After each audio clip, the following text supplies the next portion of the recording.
Hey, you guys. How's it going? Good. So, tonight is a little bit different than usual. So, Danielle is in Hawaii. I'm jealous. I'm totes jealous. So jealous. So jelly. So, Danielle is in Hawaii. So, I was allowed to go rogue. And so, we're at my house. And I brought Sarah Kane. Hello. You might remember her because she's one of our favorite guest hosts. Because we have her on all the time because she has opinions. I do have opinions. And she's smart, and we've been friends since, well, I guess friends since 8th grade.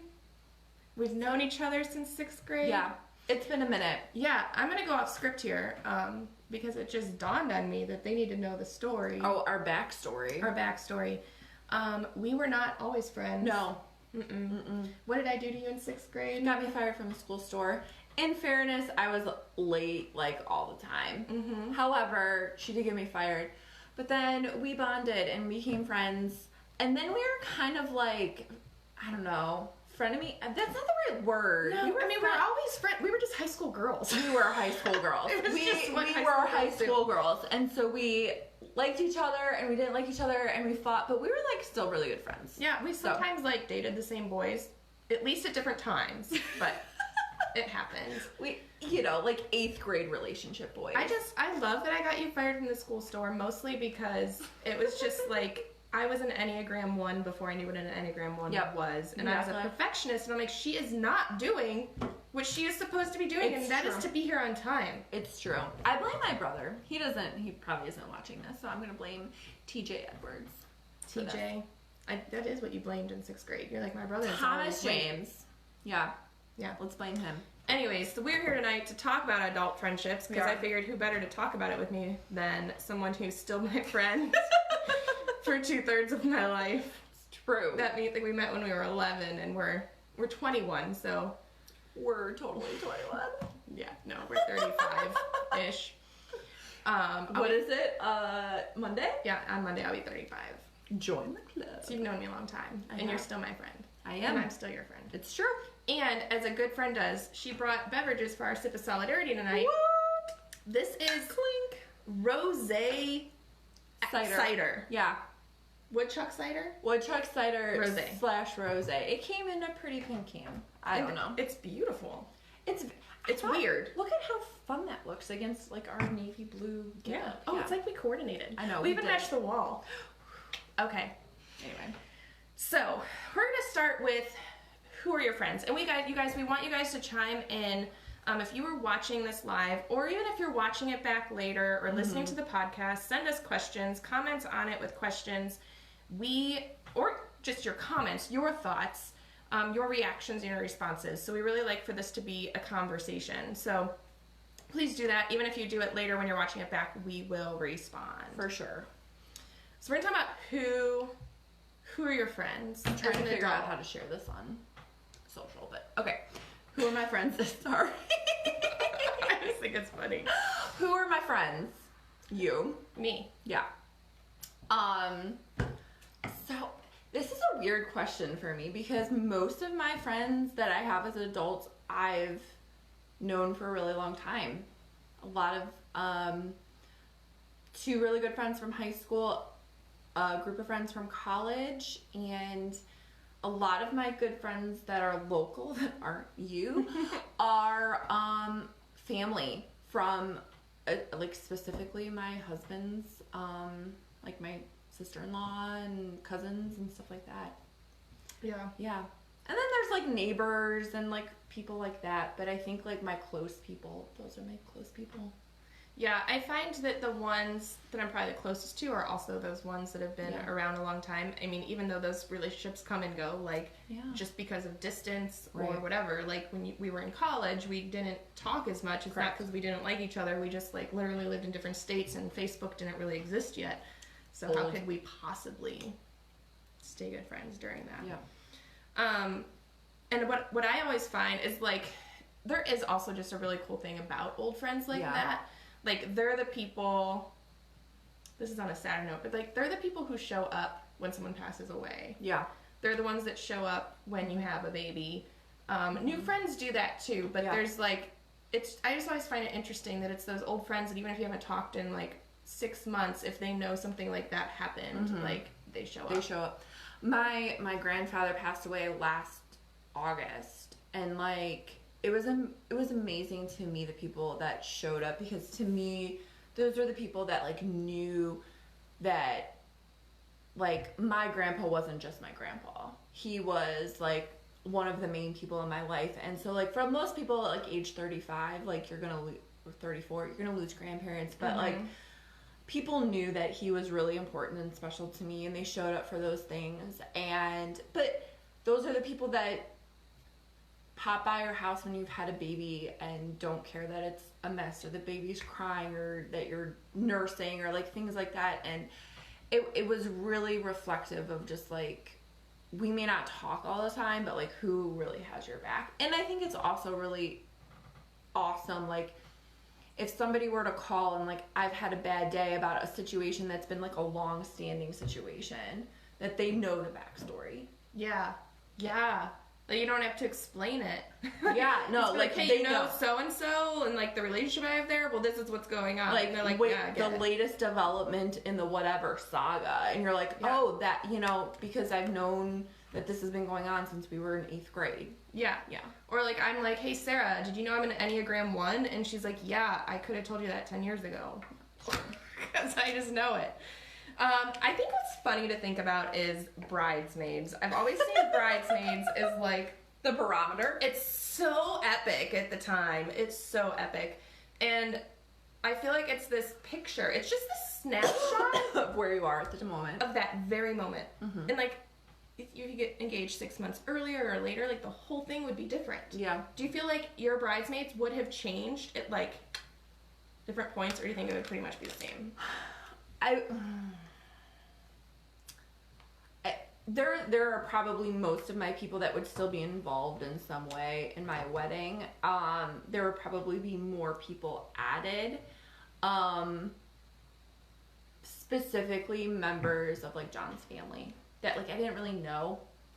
Right? Like, so like you didn't know you were going to become close. Yeah, and so they weren't, because at the beginning of John and I's relationship, like we didn't live here. And so, but like those are the people like I do life with all the time. And so, yeah, they would be like, if we got married like right now or whatever, like they would be in my wedding. I mean, like some people just like naturally have kind of like ebbed and flowed. I don't know if like, but I think there would be more people added a little bit. Yeah. I feel like over the last 11 years, each year I would have probably had a different set of bridesmaids. Really? Or not even a set, just different maybe combination, because I love all my bridesmaids, and actually I'm still friends with all of them. Yeah. It's not like there's like nothing like, oh, they hate me now. It's just more so. Yeah. It's just more so like I don't see them as often, Right. and then there's people that became important to me that I'm like, oh, it's weird that you weren't even at my wedding. Yeah. Like, so yeah. that's No, weird. really. I have this thing. I'm a hope, for those of you that might not know this about me, I'm a hopeless romantic. Bachelor life. Oh, yeah. I just love stories of like how friendships come together and things intertwine and weave.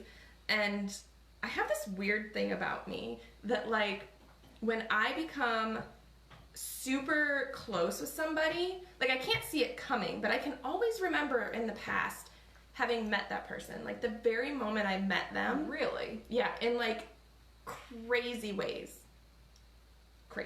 One in particular was a friend who we met 2 years before meeting for real and actually becoming friends. We met 2 years prior because I saw her across the room at a bank training. That's crazy. I just saw her. I'm and I was not like that. She looks like a really friendly person. And then 2 years later, we met in real life and became friends. And that happens to me all the time. So I feel like, Good for you. I don't know, it's just this like little fun fact that I also, like now when I meet people, I'm always like, will that be you? Will it be somebody else that in 5 years I'm like, how did I not know you? Anyway, It's just a fun fact. she is such a hopeless romantic. I am the practical realist. No, It's true. Everybody loves everybody. So how do, as adults, I think a big question, I know when I'm like watching people, influencers on Instagram and people's questions in Facebook groups, it's always like, how do you make friends as an adult? Because we're unique in that, like, we grew up in Parma Heights, which we filmed this in Akron, specifically in Copley. We grew up in Parma Heights. We just happen to live in the same city now. It's like, weird. Granted, it's only 40 minutes away, but it's not like it's not like we still stay there. Our kids go to the same school. Our moms see each other at Grandparents' Day. I just think that's hopeless romantic. They might even run into each other at Mark's. They do. They do. But like hopeless romantic. Like, our parents were together in the band line, and like now they're together at Grandparents' Day. They are. It's so cute. But that's just one person. Right.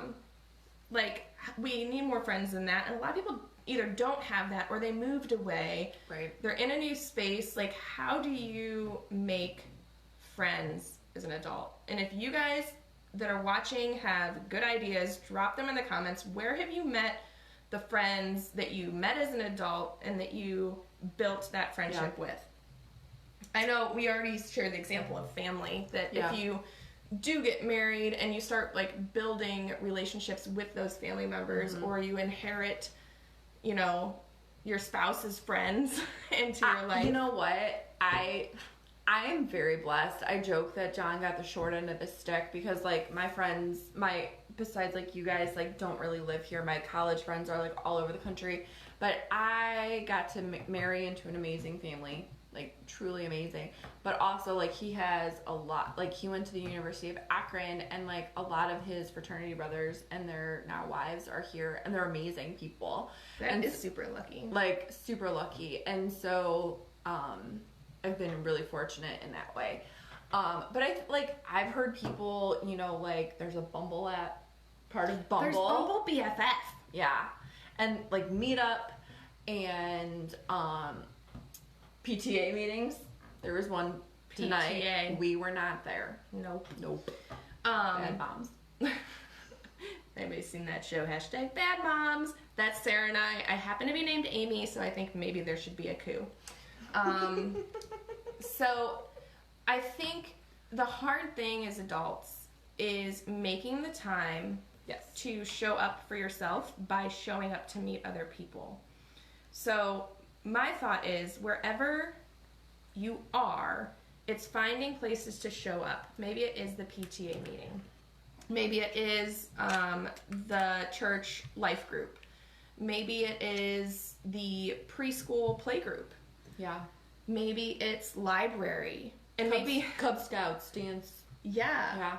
And then the thing you have to do, and actually this is pretty ironic because my kids just came home with a paper today from school, and it was a paper about how the counselor had come in and talked to them about making friends and making sure people don't feel lonely.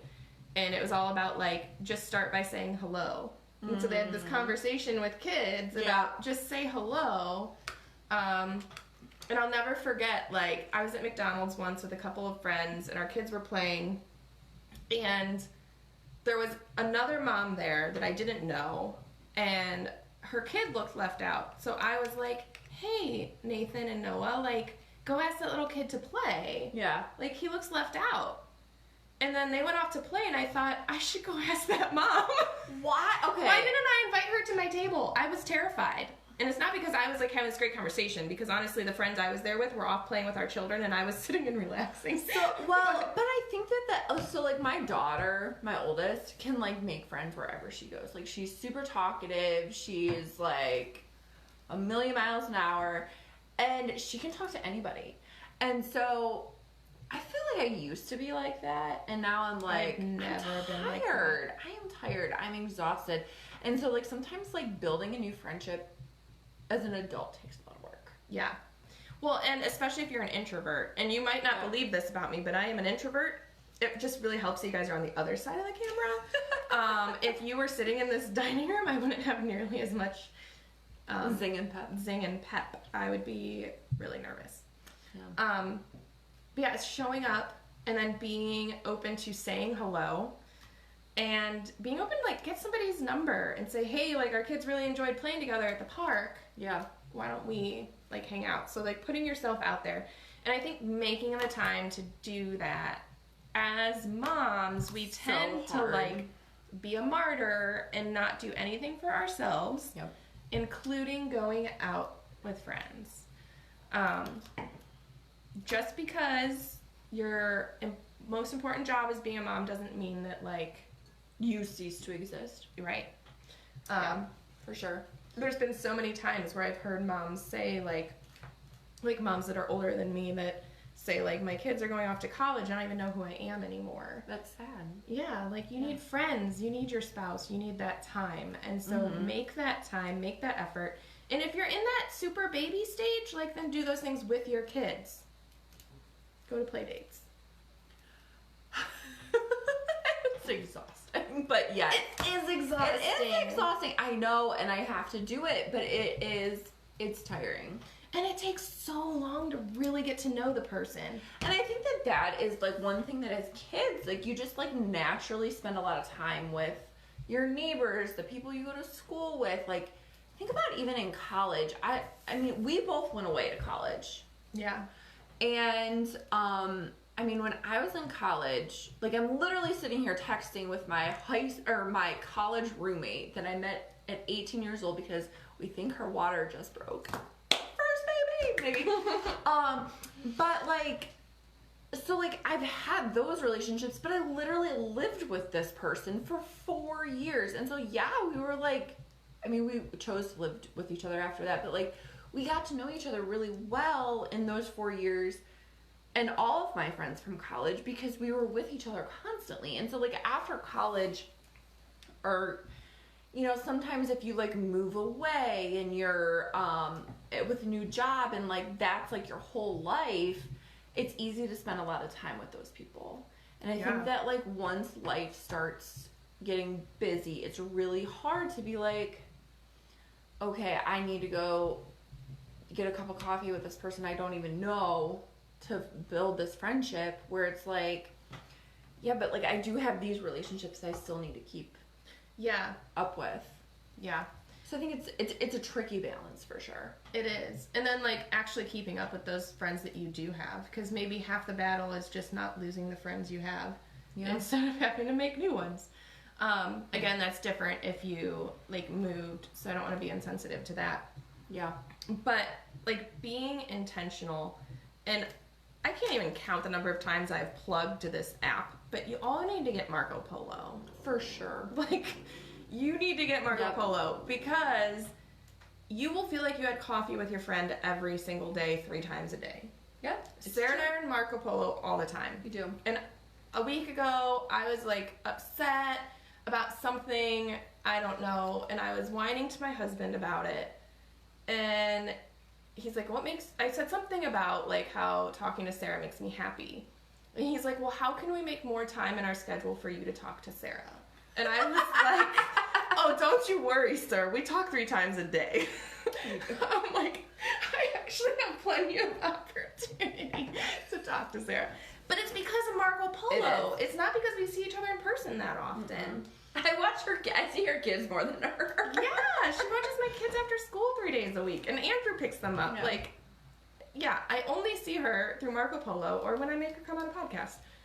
But you get to like send video messages back and forth, and it's very real. It's helpful. Yeah, like it's changed my friendships and made it a lot more easy to be intentional. Because I know, like, you can say, oh, I'll just do a text message. No. You know why? Because you know when I think about my friends, it's while I'm driving. I'm like, oh, I should message that person.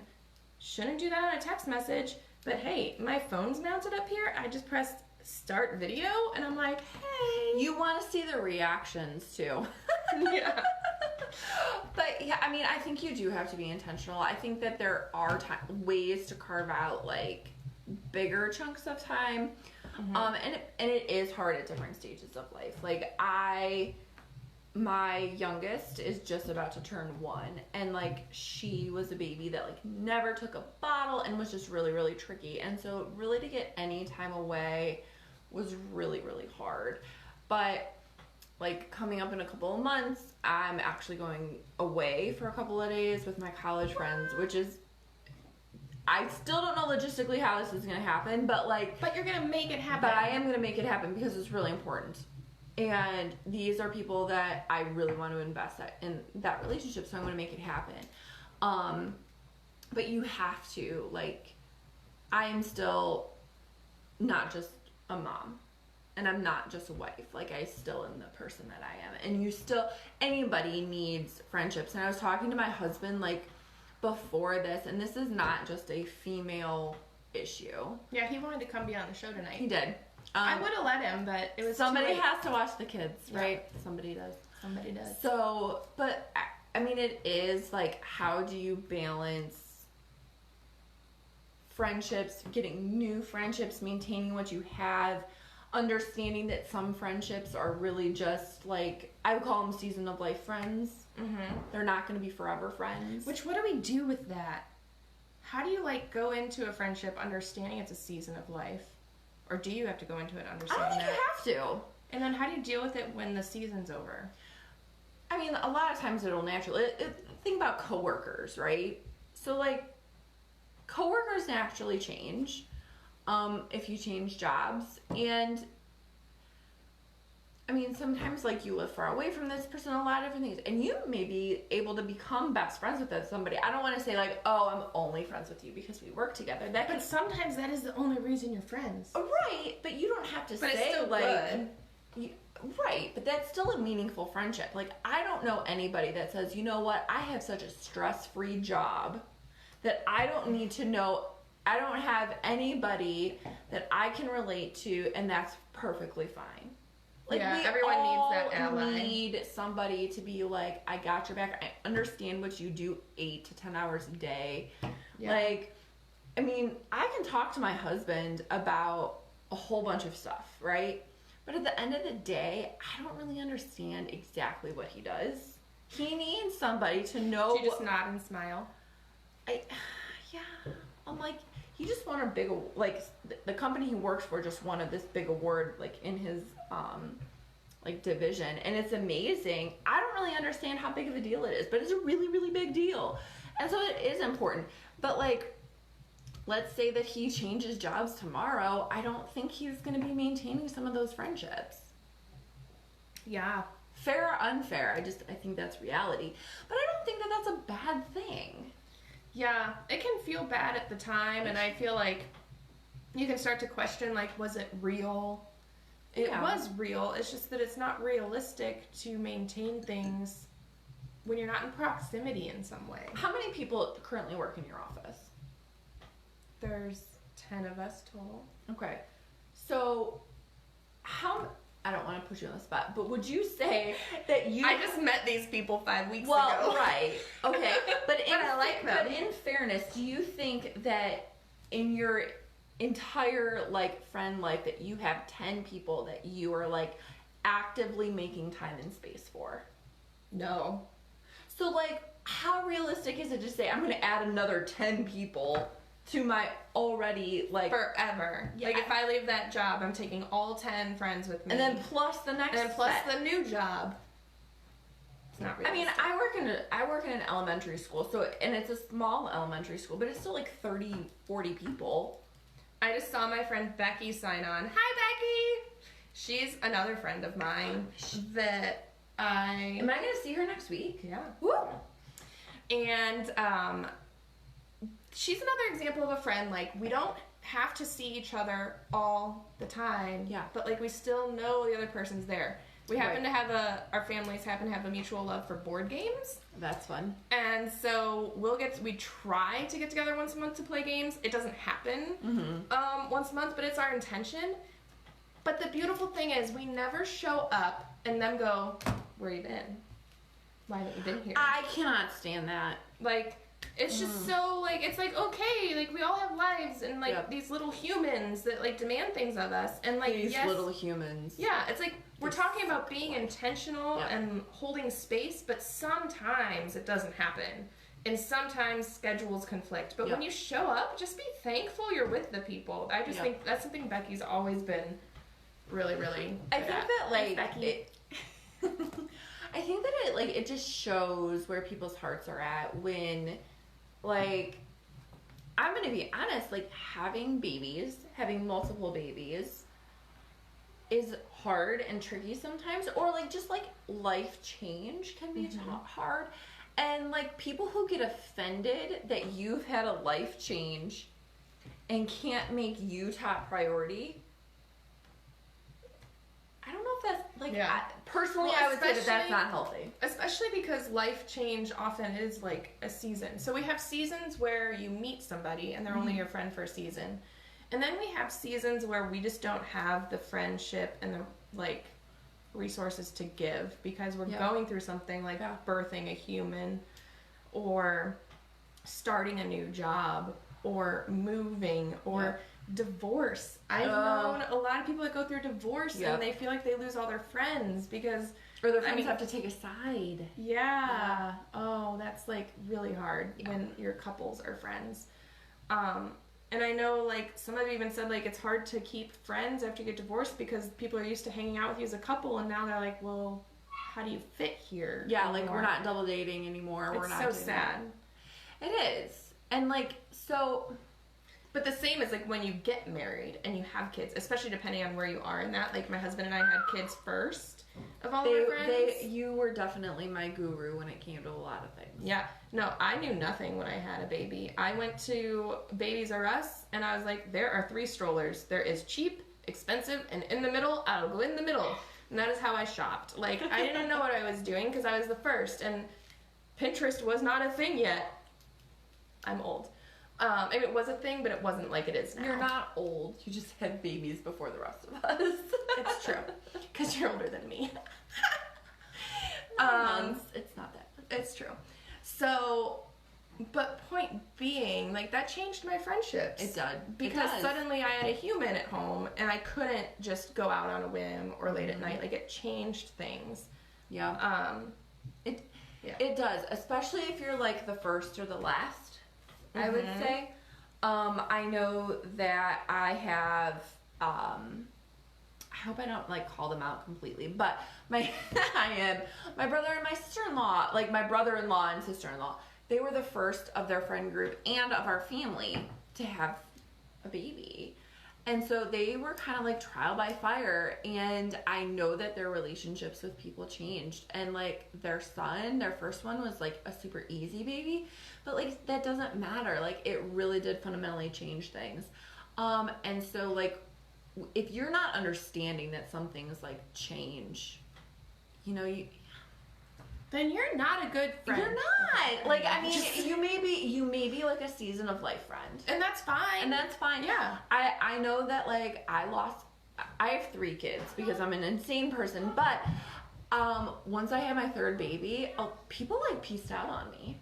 That's sad. Because I'm still here. She is. Because when I had 2 and like things kind of started getting a little easier, and then we throw the 3rd one into the mix, and spoiler alert, my 3rd one is really, really hard. And life has been not, like, it's been really good, but not, like, easy. Right. And so, to have people, like, get mad that, like, I couldn't do certain things, I'm like, I don't have time for that. Yeah. Like, and I joke with Amy all the time that, like, I don't have time for one-way friendships. And so I think, like, to me, that's, like, always the barometer of a good friendship or not. Yeah. It's, like, over the course of the friendship, there are seasons where, like, I may take a little bit more or they may take a little bit more. I think, like... That's appropriate. That's appropriate. Like, when I'm getting married and, like, yeah, like... I'm going to plan stuff and hope that you're there. Like, I'm kind of taking a little bit more. But when you get married, I'm going to show up for you. Mm-hmm. When I have kids or, I'm going through a situation, like, I am going to take a little bit more. And, but that's not the long-term course of the friendship. Right. And I think that there has to be some understanding with that for healthy friendships, is that they're two-way.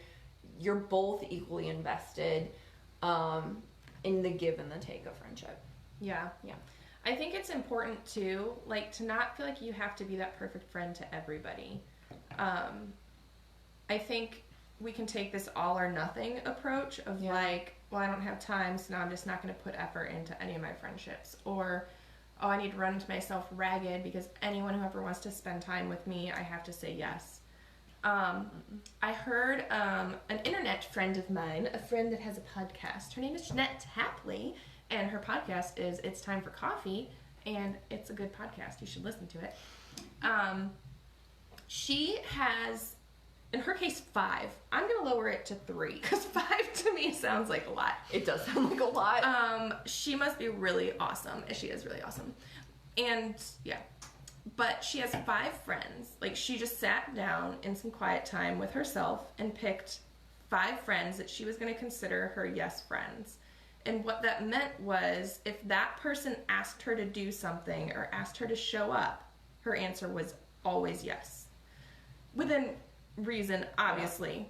Sometimes things conflict. But for as much as possible, her answer was yes. And that helped her to be intentional with those people and to say, I'm creating space for these people in my life, and they're going to know that they're my priority. Like, I always show up for them. And it also helped her say no to other things that maybe were I don't want to call it a distraction, because I wouldn't want to imply that people are distracting, like, but just that you can't be all things to all people. You can't be all things to all people. And, like, you do have boundaries. So pick the people in your life that you really want to invest in, and I'd encourage you to pick 2 or 3 and, like, say yes to those people. Marco Polo those people. Yeah. Call those people and set aside time for them. Yeah, for sure. I think it's really important to be able to invest. I think the other thing that it's really important to do is not just surround yourself. This is a different form of yes people. Yeah. But, like, which is from Jeanette's friend Blake's podcast. Yes. We should tag them in this. We will. I'm going to tag them in the comments. There we go. But Confessions of a Crappy Christian, it's called. It's really a good podcast. It's really good. I really like it. But this whole idea of, like, you have yes friends and no friends, and some people are both. So, like, and you need both in your life, but yes friends are your cheerleaders. So, like, go for it. You got this, girl. Like, run it, do it, full tilt. And, like, your no friends are like, like, maybe you should think about this. Maybe you should look at it this way. I don't know if that's such a good idea. I feel like those friends are way harder to come by. Like, super hard to come by, actually. And then sometimes I feel like no friends a lot of times bleed, unless they're, like, a life coach or something. They, like, which then aren't your friends. I think you're a yes/no friend. But, like, it's good to be bold. Like, I think that's the ultimate goal, is to have someone that's the yes and the no, because then you know that they're going to actually discern their feedback. Mm-hmm. Like, you have the people that are going to, like, always be like, yeah, you're right, and then the ones that are always going to say you're wrong. Yeah. I think it's the ideal situation is to find the person who's going to actually give an honest answer one way or the other. But if you fill your life with at least a combination of the 2 types of friends, you're going to be better off. Well, and because I think, like, right now in this culture, and, like, I'm speaking to women right now, there may be men watching, I don't know, but, like, a lot of times we are now in this culture of, like, you go, girl, and, like, yeah, you can have, like, hustle harder, like, 15 different side hustles, and, like, you can do it, just work hard, and, you know, just believe it to achieve it. Yeah, like, but it's not always realistic, and it's not always, like, you need friends to be like, sweetie, your side hustle right now is your 1-year-old or your newborn. Your side hustle right now is loving your family. Your side hustle right now is investing in your kid's Cub Scout troop or whatever. And that's okay. And I think, like, right now, like, sometimes we get people like, oh, girl, I just thought of you, and you'd be so good at selling X, Y, and Z. And I'm like, I don't know if you're really a friend. I think you're just a yes person that wants me in your upline. But, sorry. In your downline. Downline, upline, whatever it is, I'm sorry. No offense to any of my friends that have up and downlines. But, you've been part of it, too. Yeah. in the past. But I think that there is something to be said for just like having that mix of people where it says like, you need to stop, you need to slow down, you need to think about this realistically. And like, my personality is just more like that in general. I'm not a like, you can do it and achieve anything type of person. I am. Blend well. Because I'm always thinking of, and I'm for any of those who You're a total 6 I'm in Enneagram. a total You're always 6. thinking about what's gonna go wrong Yeah, I am. and why it's a bad idea. Well, and not always why it's a bad idea, but just like the reality of it. I am a wing 7 though, and those people are fun. I'm just saying. But anyway, I'm a 1, and so I just want to, like, I hear that Be someone perfect. has a dream, and I'm like, let me help you make it perfect. Let me help you execute that. we all have our strengths and weaknesses, right? So I think it's a strength. it is a strength. It totally is a strength. I am not like teasing. that. It takes all kinds of kinds. Right. So, I just think that, like, to have the yes-no friend is, like, the ultimate. But then, like, so what happens when you don't have healthy friendships as adults? Because as kids, you can just be like, you're going to make another one. Just, like, don't. Like, I had this conversation literally with my 6-year-old today about, like, just don't play with them. They're not good. They're not nice. You know, maybe that's good advice for adults, too. I don't know. I actually don't know. This is something I am still working on as an adult. Of like, again, an Enneagram 1, perfectionist. Like, I want every relationship to be perfect, and I want every conflict to be resolved, and I want everything to be this happy, romantic situation with rainbows and butterflies. And sometimes that's just not true. And I think that we need to recognize when we have to set boundaries. Yep. And I think, again, seasons of life. There are seasons of life where you can be in a one-way friendship. When you can just be showing up for someone else, even if perhaps it's not healthy in return, because you have the capacity to do that. And there are seasons in life where you can't. There's seasons in life where you need someone to take care of you. And so I think that you just have to have the maturity and discernment on that. You can still be kind within that. I don't know how you go about it, but but it's that whole thing of like looking at the sum total of a friendship and making sure that it's two-way. That does not mean it's equal. That doesn't necessarily mean it's equal, but that it's a two-way friendship. Yes. That you're both invested in the friendship. And boundaries, like, you know, I don't know if we're allowed to talk about our faith, but like I'm a Christian, and so totally like I am a Christian, and so like it never says in the Bible, like it does say like turn the other cheek, but like it never says like be a doormat. Like Jesus was still pretty discerning about like who he surrounded himself with, and that doesn't mean that there's not like grace and that there's not like room for people to fail or for you to fail. And for forgiveness, but like you don't have to be a doormat in friendship, even with adult friendships. Like you can forgive and still have space between. Yeah, and I think like the whole forgive and forget. Like unless you are God, I don't know if you really are going to forget. Well, maybe you don't know. I'm just kidding. We have some issues there, Amy. But like if there's not a forgetting part of being human.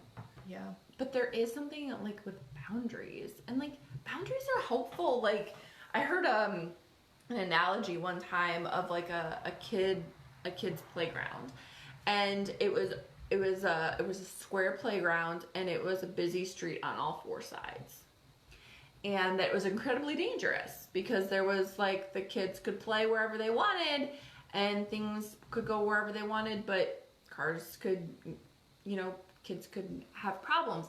But once you put boundaries and a fence on that playground, all of a sudden it became so much safer. And so sometimes in friendships, just like with any relationship, you have to, like, I don't care if you're talking about your parents, your in-laws, your siblings, whoever, like, it's sometimes very important to have boundaries. And I Yeah. think that, like, sometimes, you know, specifically when people go through, you know, changes in the ebbs and flows of life, like, sometimes boundaries get a little blurry, and it's okay for a season, but I think that, like, for the most part, like, you have to have boundaries. And I'm not saying, like, you cannot call, you know, like, you can't call me or you can't do this or that, but it's just, like, I may not have the emotional capital to, like, be your therapist. And she is a therapist, so But, that's like, easy to want to take advantage of. but, like, sometimes it's like, okay, like, I'm cool with this for now. Like, you know, in the past, I've had to, like, leave friendships because that's what it was. And I was like, I can't be your therapist. Like, I will refer you to some good people. Like, but I need to, like, I do this, you know, I have one-way relationships professionally. I don't need to have them in my spare time. But I think that that's a good, no matter what you do. Yeah, I really like that playground analogy because I bet that the kids played more freely. Correct. Once the boundaries were up as well. Like, they weren't scared. You weren't wondering if the ball was going to roll into the street and what would your mom say if you got too close. Right. So I think the same with adults is that it's like if you have no boundaries, then maybe making friendships is really scary. Yeah. Because, like, what if they hurt you? What if they this? What if this happens? Why bother? Because I don't know if I can live up to it. But if you go in with maybe a more clear mindset and having boundaries, you can go into it joyfully. Yeah. And I think that there's definitely different roles that people fill in our lives, and I don't think that that's a bad thing. There are definitely more, like, there's people in our lives that, like, you go to for advice. And there's people that you go to for fun, and then there's people you go to for all of it, and that's great, but, like, that doesn't necessarily mean, like, every single relationship is going to be like that. Yeah. And that's okay. It takes all kinds of kinds. All kinds of kinds. So. Awesome. Well, this was a really fun conversation. Thank you all for joining us, and we look forward to seeing you again next Thursday night at 8 o'clock, live on Facebook. Hopefully Danielle comes back from Hawaii and I don't know. I wouldn't. I would just stay. She might just stay, and then you'll just get to see me again. But no, I'm sure she'll be back, and we will see you guys again next week. So thank you so much for tuning in. Bye.